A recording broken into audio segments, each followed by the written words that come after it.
సూర్యాపేట నుంచి వచ్చాము. కానీ ఇదే మేము ఫస్ట్ టైం రావడము. కానీ చాలా మంచిగా అనిపించింది. వాళ్ళని చూస్తుంటే చాలా చాలా కొద్దిగా బాధగా అనిపించింది.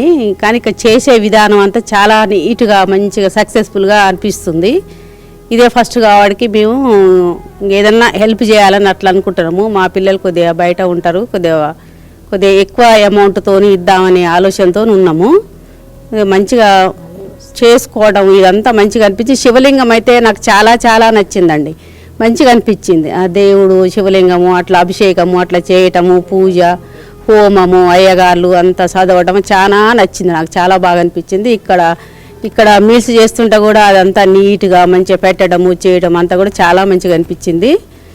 శివుడి కాడికి పోయినాం, పూజ చేసినాం, చాలా మంచిగా. ఇక్కడ కూడా మంచిగా ఫెసిలిటీస్ అవన్నీ చూస్తుంటే అసలు ఇంత మంచిగా చేస్తారా అసలు.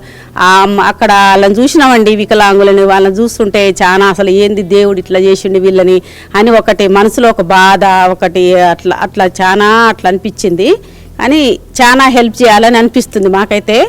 అది మేము అన్న కోరిక ఒకటి నెరవేరితే మాత్రం కంపల్సరిగా దీనికి చాలా మా బాబులు చాలా హెల్ప్ చేస్తారండి. నేను ఒక కోరిక కోరుకున్నాను.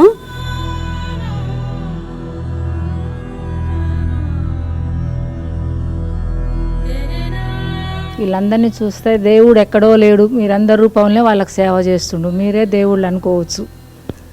దేవుడు వివిధ రూపాలలో కనిపిస్తాడంటే ఇప్పుడు వాళ్ళకి సేవ చేయటం అంటే మీరు దేవుళ్ళతో సమానం అనుకోవాలి. ఎవరైనా చూసేసరికి చాలా ఎంతో ఇబ్బందిగా ఎంతో బాధగా అనిపిస్తుంది వాళ్ళందరినీ చూస్తే. దేవుడు అందరికీ ఒక తిరిగి ఇయ్యడనే దానికి వాళ్ళ నిదర్శనం అనుకోవాలి. ఈరోజు అనుకోకుండా వచ్చినాం, మాకు చేతనంత హెల్ప్ చేస్తాం ఆశ్రమానికి. ఇంతకుముందు ఒకసారి వచ్చామండి, ఇది రెండోసారి. కొంచెం ఇవ్వాలనుకున్నా అండి నేను. గుడి కడుతున్నారు కదా, గుడిలో హుండీ ఇవ్వాలనుకున్నా, కొన్ని ఇచ్చానండి ఈరోజు వచ్చి. ఇంకా కొన్ని ఇవ్వాలి, ఇస్తాను. కానీ చాలా చాలా ఆనందంగా ఉంటుందండి ఇక్కడికి వస్తే. వాళ్ళ బాధలు వాళ్ళని పట్టించుకొని చేసేవాళ్ళు. అసలు ఇంట్లో ఒక పేషెంట్ ఉంటేనే ఎంతో ఇబ్బంది చిరాకులు ఉంటాము. ఇంతమందిని మెయింటైన్ చేస్తారంటే చేసే వాళ్ళకే మొక్కాలనిపిస్తుందండి.